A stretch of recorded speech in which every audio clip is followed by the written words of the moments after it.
All right, so back to talking about the coalescent.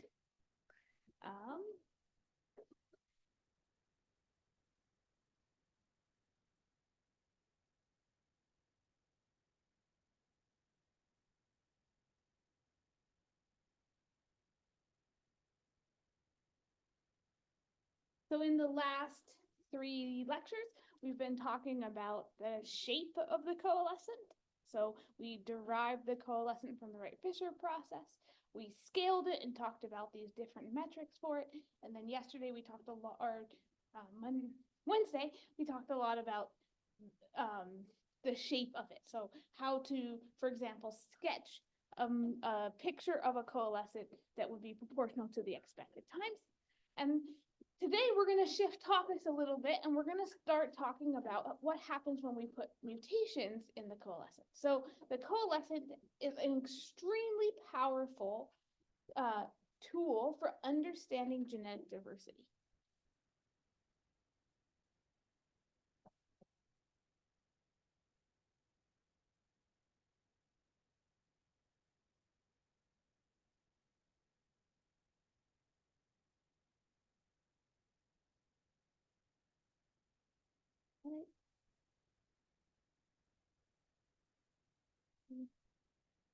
In a sample. So we never are able to look at the genetic diversity of the world as a whole. Yeah, one second. Genetic diversity of the world as a whole, but we do want to understand whether a set of sequences that we collect are more or less diverse than we would expect, right? Yeah, do you have a question? Oh, that was it. Okay.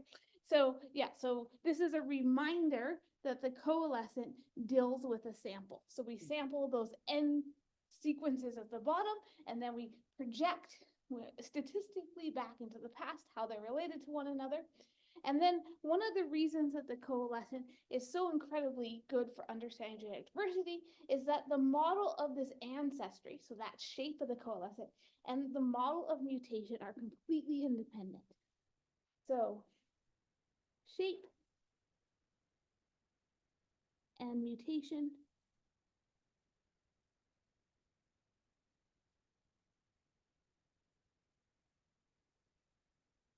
independent.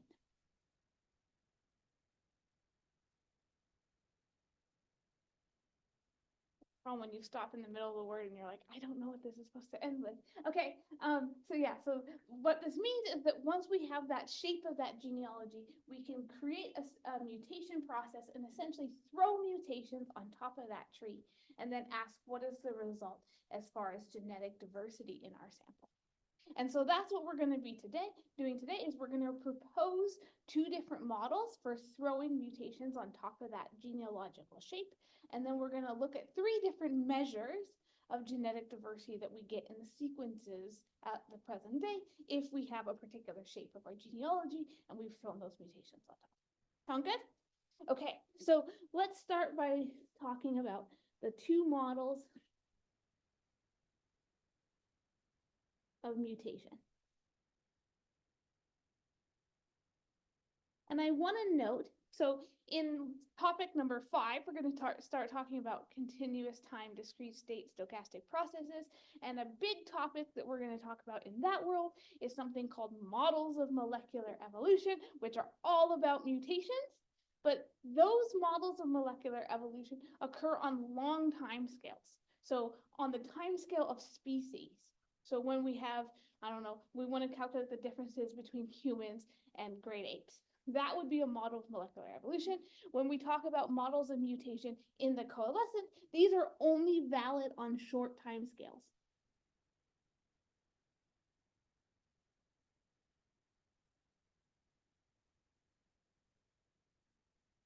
Now, when I say short here, we're still measuring things in terms of coalescent units, which are measured in terms of population size, numbers of generations. So a short time scale is you and my common ancestor. So it can still be a very, very long time, but relative to the time of divergence of species, it's actually quite short.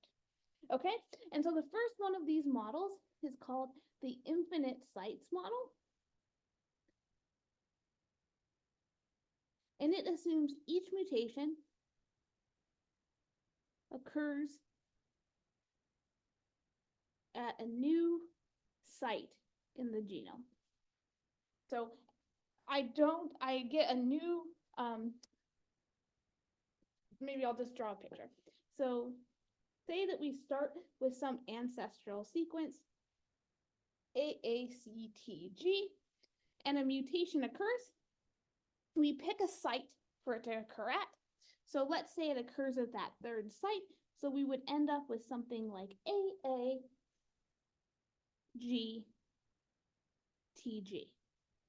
And then we would wait some more time till another mutation occurred. And let's say it happened at that fifth site. We would end up with AATGTA,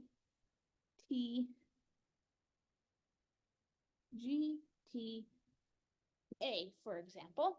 And since every single mutation is assumed to happen at a different site, we don't actually care about there being 4 base pairs because we never go between all 4 of them at any one site.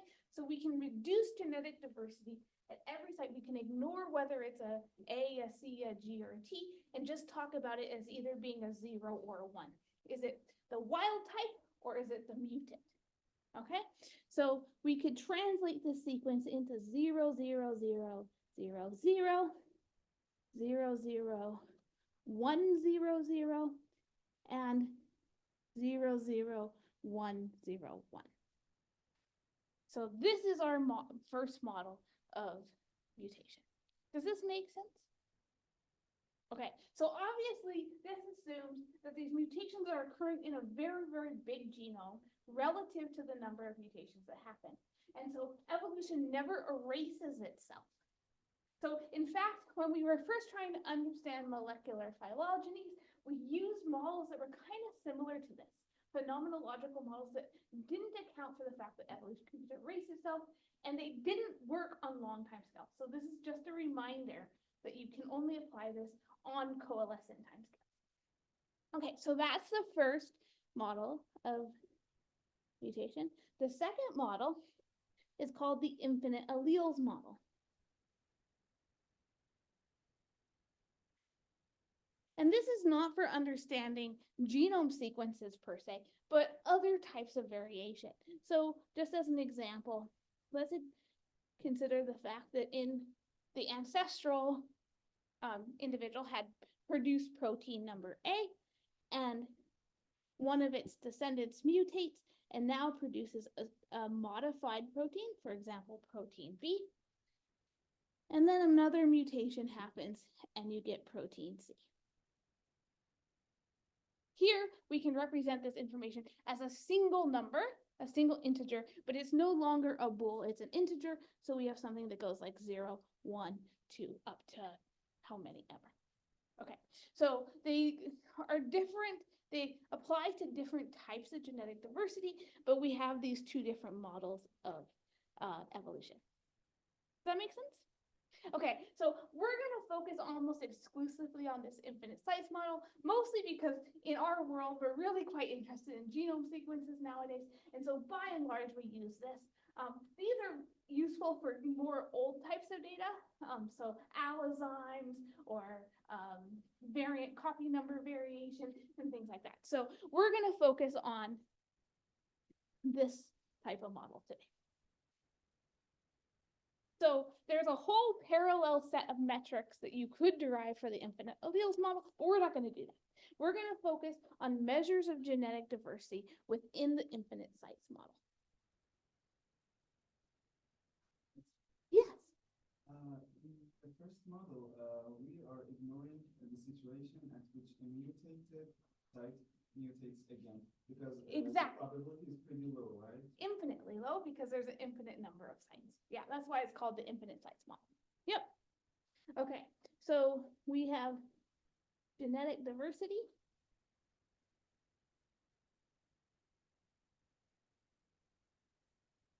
In the infinite sites model. And we're going to particularly focus on 3 measures of genetic diversity.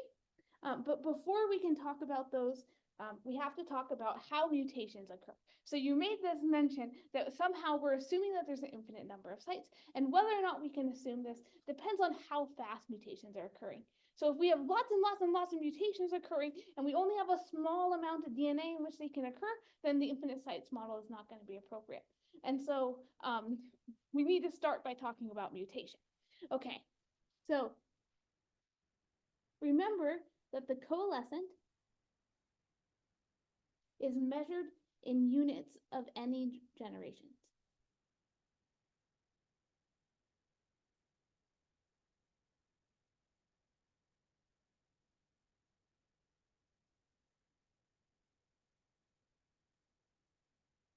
So one coalescent unit was equal to the n generations, and there's in fact we should have been including little subscript e's. I've dropped them in this class because they tend to confuse people, but this is just to remind us that this is not the census size of the population, so we would not use like 8.5 billion for humans right now. We're going to use 5,000, or sorry, 500,000, which is much closer to the effective population size of humans. Okay, so this is some complicated metric that comes from changes in population size over time, family structure. There's a whole literature on how to calculate NE that we didn't talk about in this class, but like, just trust me when I give you values of NE, okay? And so if we measure the shape of the coalescent in terms of these coalescent units of time, that means we also have to measure mutation in coalescent units. So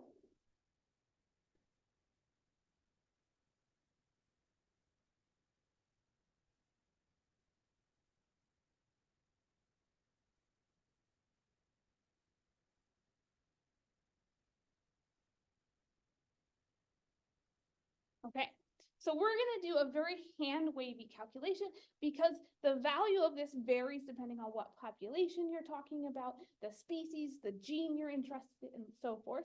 But let's just do a hand-wavy example. Let's consider humans, and in humans, the per base pair mutation rate is somewhere close to 1 times 10 to the minus 9 mutations per base per generation. So as a contrast, viruses, they also vary over orders of magnitude, but viruses are close to 10 to the minus 4. So there's a very different level of mutation going on in viruses. Okay, so to this, we don't want to consider a single base pair. We want to consider a certain region of the genome. We could consider the whole human genome, but that wouldn't be a very useful coalescent to work with because we usually don't have whole genome sequences. Nowadays, we're getting more and more of those, but let's consider a more reasonable set of data, which would be the data from a single gene. So for example, the hemoglobin gene in humans. So we're going to start by calculating the mutation rate per gene. So we're going to multiply this by the approximate length of a gene, which is around 30,000 bases per gene. Okay. And then to this, we need to change the time from generations into coalescent units, which means that we have to take into account the effective population size of humans, which is about 5,000.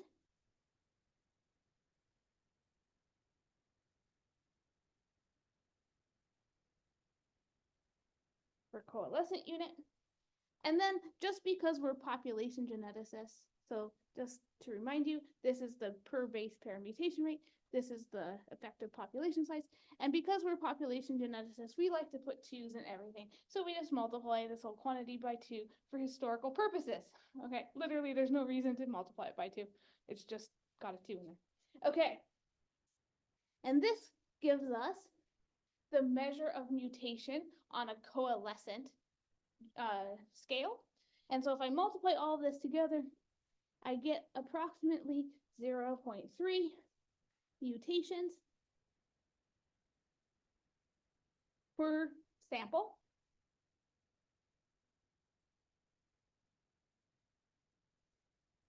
Per coalescent unit. Okay.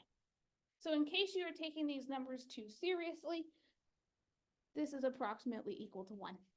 Okay, so using theta equals 1 is usually a fairly reasonable estimate of theta. So if you don't know what value of theta to plug in, guess something close to 1.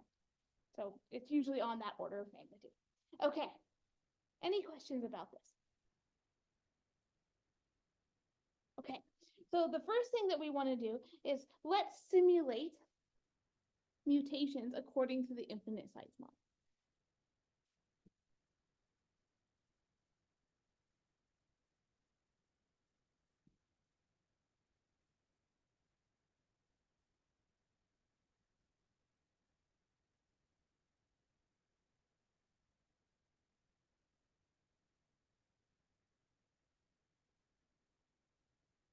Okay, so let's start with an example for an example genealogy. So I'm going to go to the next page. Let's suppose we have this genealogy here. So we currently have 5 samples. We want to understand the genetic diversity amongst 5 samples. We are simulating this, so we're like God. We know the ancestry of these samples, and so we use the coalescent process that we talked about in the last couple of lectures to, for example, create this ancestry. So this ancestry to us as population geneticists is just a statistical quantity. It's unknown, but we know how to estimate it. But we're simulating it. So suppose we know the ancestry. Okay, and so we have these different times. 5 coalescent units, 3, 2, and then 3. Okay, and so now we want to simulate mutations on here. Okay, so what is the expected number of mutations along each branch? So when we talk about a branch in a phylogeny or in a tree, what we mean is each one of these vertices, the edges in the tree. So we have the vertices, any edge connecting 2 vertices is known as a branch. So what is the expected number of mutations along this branch? Well,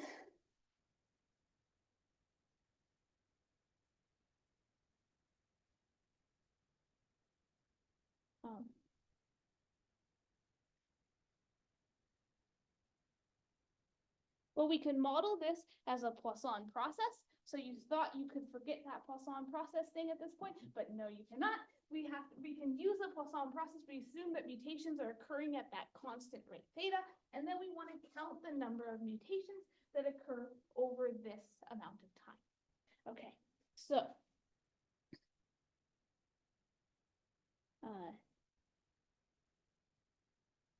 this quantity comes from a Poisson process.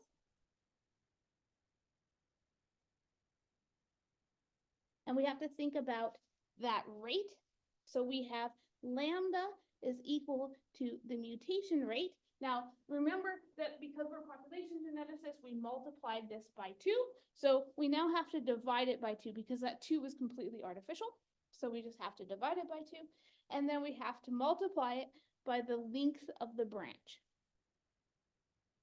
Yes, it's annoying to have that 2 in there, but it turns out that before we could do sequences, that was the only thing that they could measure. So everything is defined in terms of stuff that they could measure before we could get DNA sequences. Okay, so that's what we have. Okay, so then if we are modeling a Poisson process, what is the distribution of the number of mutations on that branch?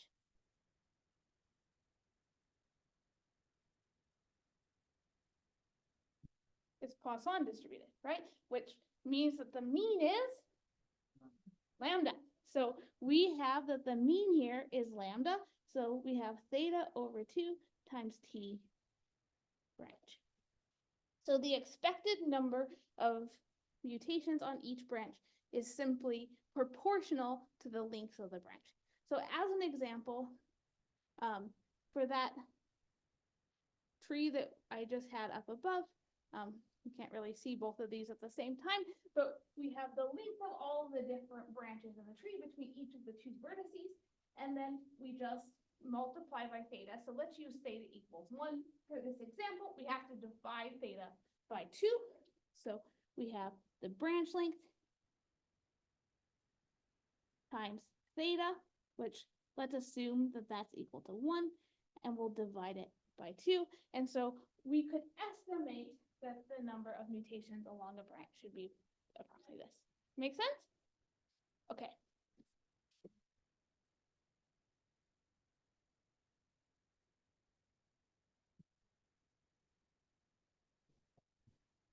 Yeah, so we have these branches in this tree, and we can lay mutations on these branches according to a Poisson process. So we start here, we wait till the next time, we let a mutation occur, we wait till the next time, let a mutation occur. So just a Poisson process between here and here. So that means that the number of mutations is Poisson distributed proportional to lambda, or with rate lambda. And so the expected number of mutations is given by lambda, which is this quantity here. And so if I use theta equals 1, these are my expected numbers of mutations. Okay, that was all. Thank you for asking. Okay, so now let's do a tiny bit more complicated problem. Let's consider 2 samples, sequence 1 and sequence 2. How many mutations do they differ by?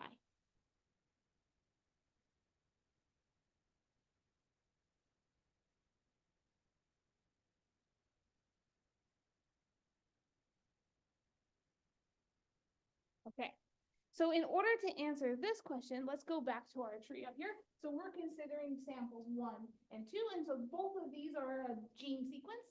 And if we want to know how many mutations are going to be different between the gene sequence 1 and gene sequence 2, we not only have to consider mutations that occur on this branch, but we also have to consider mutations that occurred on this branch. So the number of mutations that differ between them is proportional to 2 times the coalescent distance between them. Okay.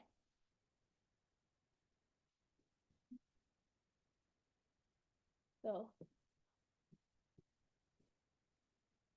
the expected number of differences is equal to theta times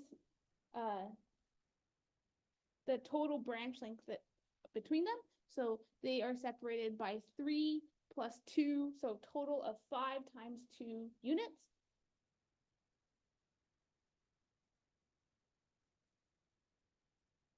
And then because we're dealing with theta, we have to divide by 2.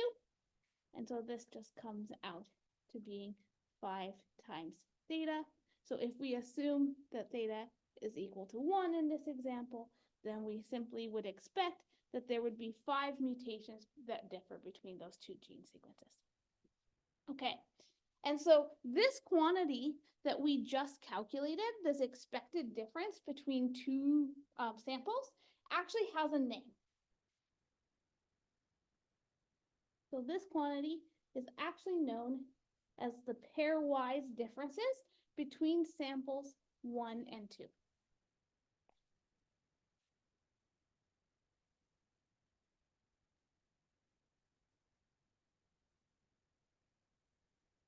So you will use this in your homework. So that's the pairwise differences. Okay, nice thing about these measures is they actually sound exactly like what they should. Okay, so we have the pairwise differences. So let's calculate the first metric, which is, I'm going to put this first word in parentheses, the average number of pairwise differences. Okay, so the reason I put that first word in parentheses is sometimes we're interested in individual pairwise differences, and sometimes we're interested in the average across the whole tree. So we just calculated the pairwise version. Let's calculate the average across the whole tree. So if we're calculating the average across the whole tree, we just use pi with no subscripts. Okay? And this is by definition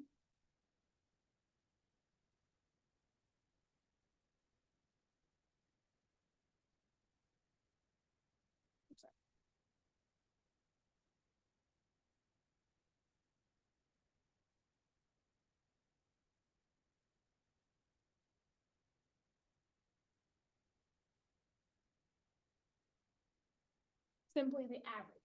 So we take two sequences, I and J, and we calculated the number of pairwise differences between those two sequences, and then we sum up over the possible pairs. There's n choose two possible pairs, so there's n choose two terms here, and so we would take the average by dividing by the possible numbers. Make sense? So this is just the definition of an average. Okay, so we could calculate this for an observed data set, but we might want to ask the question, if my genealogy looks like I would expect it to look, what is the expected number of pairwise differences? So just to reiterate this is something that we get from observation.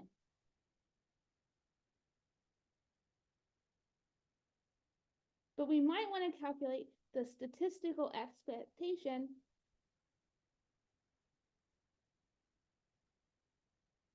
of this quantity if we have the expected coalescence, right? So we know the possible shape of the coalescence. So if we want to calculate this, then I want to take the expected value. So I'm averaging over different genealogical shapes here and averaging over different numbers of mutations. Sum over I. And just to be simple, I'm going to say that J has to be bigger than I. And I want to sum over pi I J. Luckily, this is easy because n is a constant, n choose 2 is a constant, so we can take this out. We can switch the order of the expectation and the sum, and we simply get over n choose 2 sum expected value of pi I J. All right. So what is pi I J? Well, it's that mutation rate times 2 times the coalescent difference between them, because you have the mutations that occur along here and the mutations that occur on the other branch. So we have to take the coalescent time times 2, multiply it by theta, and divide by 2. So lots of 2's in here. Right. So this is equal to 1. Actually, let's just do it off to the side. So the expected value of pi I J is equal to the expected value of theta divided by 2, because we always have to divide theta by 2. Then we have 2 times the time it takes I and J to coalesce. Okay, luckily most of these things are constant and they cancel out, and we end up with theta times the expected coalescent time between 2 lineages, I and J. Okay, so this is actually why there was a 2 in there to begin with, because actually this was the only measure that they could measure, so they could only measure things proportional to theta, and so that's why it was in there to begin with. Okay, but they cancel out for good reason. Okay, so now we need to calculate that expected time of 2 lineages coalescing. This sounds really intimidating, but it's actually really, really easy. So what we're going to do is let's go look at that coalescent example that we had before. So we had this tree. And what we're saying is if I pick a pair of lineages, so somebody give me a pair of lineages, any of the 2 lineages. 4 and 2. Okay, so I want to know when this one and this one will coalesce. Okay, so if I draw their coalescent time, it turns out how long it statistically takes these things to coalesce is independent of when they coalesced with everything else. Okay, so they don't care if 4 doesn't care if 1 is coalesced with 2 before it coalesces with it. So in other words, we can just kind of gray out the rest of the genealogy. So if we want to calculate the coalescent time between a pair of lineages, it's just as if we had a coalescent that only had 2 samples. Turns out you already know how to calculate this quantity. It's simply the coalescent time between 2 samples, which is T2. So this is equal to the expected value of T2. Okay, what is the expected value of T2?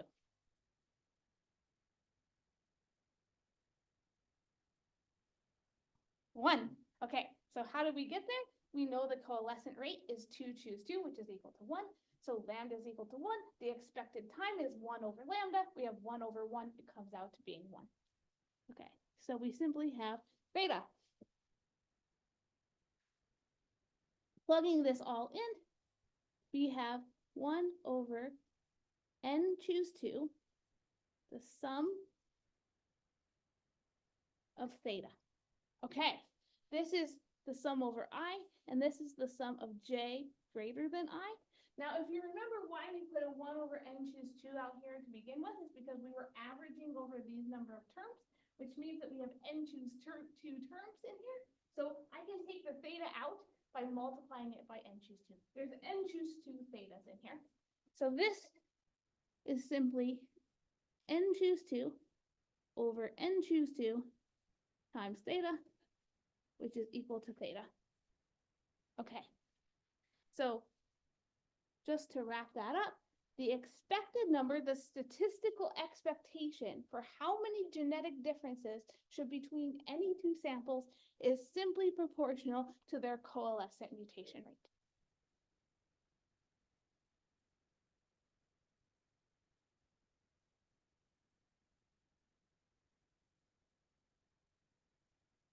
Are there any questions about that? Yeah. Question about the expected value for the pairwise difference. Yes.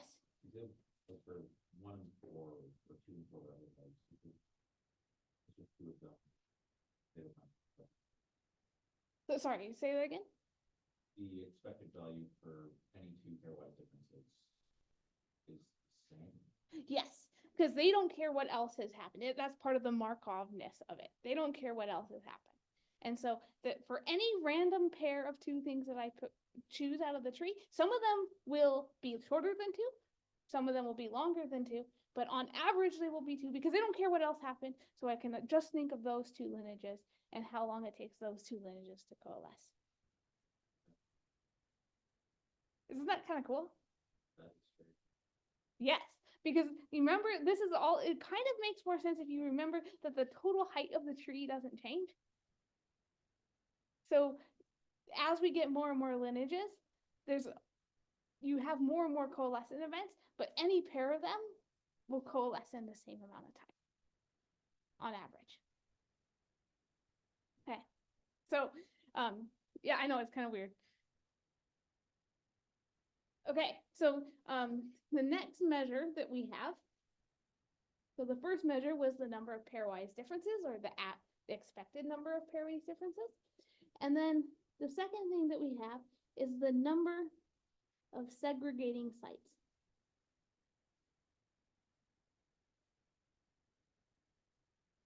So if we go back up here to the average number of pairwise differences, we talk about this as pi, or as pi ij, right?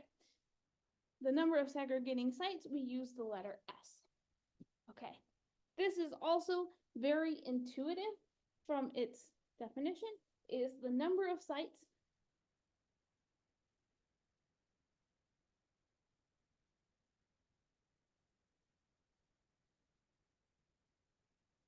with a mutation and an ancestor. So if everybody was a mutant, we couldn't tell that they were a mutant. So the word segregating means that there is 2 types or 2 or more types around. So we are interested in sites where there has been a mutation, and we can't tell if everybody is a mutant. So we only consider cases where we both have a mutant and an ancestor. So as an example, let's consider the following data set, where we have those 5 sequences. So we've taken our genealogy, and now I've pretended I had sequences for that genealogy. And let's count the number of segregating sites. Okay, is this first site in my sequence, is it segregating? Can people see okay? Yeah. So raise your hand if you think it is segregating. Okay. Not segregating? Okay, good. So no, it isn't. So we only have this site, which is segregating. We have this site that's segregating, this site that's segregating, and this site that's segregated. So we only have 4 segregating sites. So in this case, the observed value of S is equal to 4. So just like with the pairwise differences, we can have the observed pairwise differences between 2 sequences, but we also might want to calculate the expectation for the number of segregating sites. Okay. So the statistical expectation for the number of segregating sites is gonna be proportional to how many mutations occur. So every time a mutation occurs, it happens at a new site, which means that every time a mutation occurs in our observed coalescent, it leads to a new segregating site. So going back up to this figure here, if I have a mutation here, it's segregating. If I have a mutation there, it's segregating, and it never erases itself. This mutation never occurs at the same site that this mutation occurred at. So you don't add to the same site. Now, there's also a shared ancestry branch on here that we haven't shown, and mutations could have happened back here, but we're not considering those because then all of our observed samples would have the same mutation. So when I say segregating, we only care about mutations that occur on this part of the tree. Now, remember, we're creating those mutations according to a Poisson process, and that Poisson process, we care about the amount of time that mutations can occur in. So I care about this gray and pink shaded distance. What is that called? T-total. Okay, so whereas when we're interested in pairwise differences, we're interested in individual branches, now we're interested in T-total. So the expected number of pairwise differences is equal to the expectation of the mutation rate. Because we use that mutation rate, we got to divide by 2 times T total.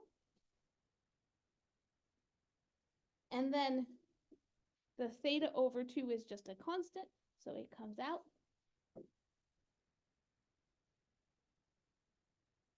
So I have the expectation of T total, which we had written down the equation for this in a previous lecture as 2 times the sum from I equals 2 to n minus 1 of 1 over I. Okay, so as you can see, these 2's cancel out, and we just get theta times the sum from I equals 2 to n minus 1 of 1 over I. As you can see, it's starting to get really hard to have observations that are not just directly proportional to theta, hence the reason that we estimate theta and not theta over 2. Okay. So I'm missing a page of my notes, so I'm going to do my best to not screw this up. So in our particular example up here, if I plug in n equals 5, because I have 5 samples, then my expected number of pairwise differences given n equals 5 is something like, I'm kind of remembering this number off the top of my head, 2.08. Okay, so it's approximately 2 times theta.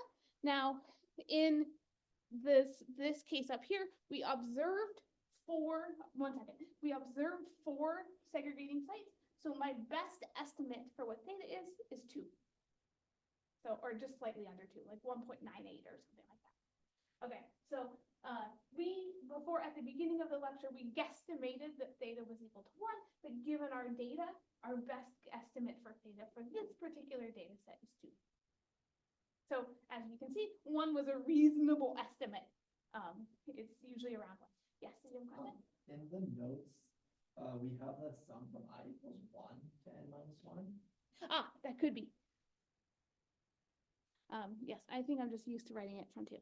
1. Okay, thank you. That actually makes more sense. Okay.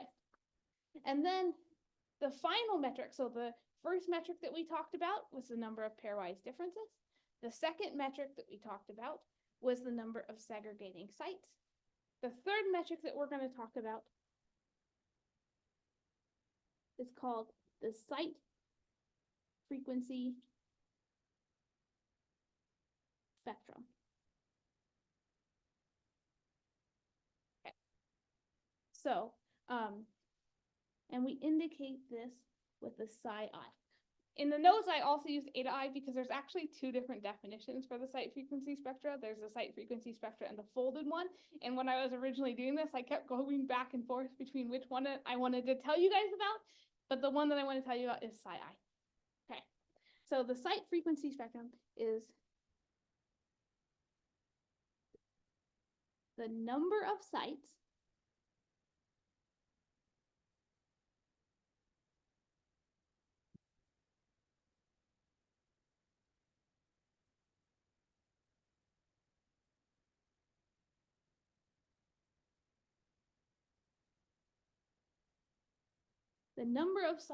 where the mutant is found in I copies. Okay, that's a hard thing to wrap your head around. I here goes from 1, 2, all the way up to n minus 1. So when I say the site frequency spectra, what I actually want you to give me is a vector of points that give me values for psi 1, psi 2, all the way up to psi n minus 1. We do not have a psi 0 because that would mean that there was no mutations, in which case it wouldn't be a segregating site, and so it wouldn't fall into the site frequency spectrum. We can't have everybody because you can't have everybody as a mutant because you couldn't tell that it was a mutation, and so you're bounded between 1 and n minus 1 because we're only considering those segregating sites. Okay, so as an example, let's consider that same data set that I had. And just as a reminder, this column here is segregating.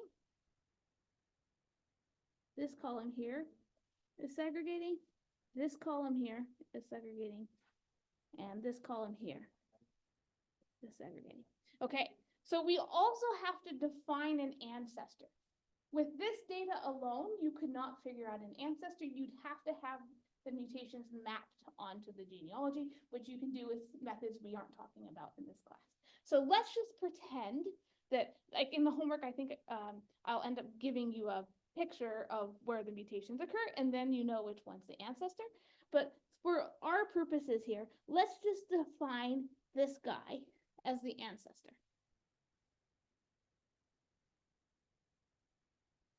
Okay, so for this segregating site, how many mutations do I have? How many samples have the mutation? 2, right? This one's a mutant and this one's a mutant. Okay, so psi 2 goes up by 1. Okay, what about this site right here? How many mutations do I have? You have 1 mutation, but that mutation is represented in 3 of the 5 samples. 1, 2, 3. Okay, so in this case, psi 3 goes up by 1. Okay. Now this site here, the mutant is again represented in 3 different copies. So I have another version of psi 3, and here the mutant is represented in 2 copies. So again, psi 2 increases by 1. So let's write out the net result is that I would have psi 1. I had no sites. There's nowhere in here that I have a site that only has 1 mutant sequence. So this is equal to 0. Psi 2 is equal to this one and this one. Psi 3 is equal to 2, which are this guy here and this guy here. And psi 4, there's no cases where everybody but the ancestor is represented, so it's 0. Okay, so this is the total site frequency spectrum. Given what we just did, now note the indices go here from 1 to n minus 1. We have 5 sequences, so I have 4 possible elements in my vector. what does the sum of the site frequency have to be? Yeah. The number of segregated sites. Good. So that's a good way to check. If the sum of your site frequency spectra does not equal the number of segregating sites, you counted something wrong. Okay. And that is the 3 different measures of genetic diversity. Now, as you can kind of tell, it's not always possible to tell who the ancestor is. So sometimes we use something called the folded site frequency spectra instead, which doesn't care who's the ancestor and who's the mutant. It only counts the rare allele, the rare mutation. So in that case, this one would be counted as a 2. This one would be counted as a 2 because the T's are rarer than the G's. This one would be counted as a 2 because the G's are rarer than the C's, and so forth. And so if you ever see an ADA, that is the folded site frequency spectrum. So, but it's a very complementary measure. Okay. Any other questions? Yeah. Any? The internet sites model, wouldn't you expect all of the size one? Wouldn't you expect there to be no repeat sites? So these guys, this is a great question. So these things are repeated because they inherited that mutation from an ancestor. So if I have a repeated, it's a mutation that occurred here and is inherited by both this individual and this individual. So it's not a repeated mutation. It just represents how many descendants carried that mutation from the ancestor. Or a function of health. Yes. So it's very much proportional. We didn't work out the expectations for the site frequency spectra, but it's very much proportional to the shape of that tree. It sounds like it'd be.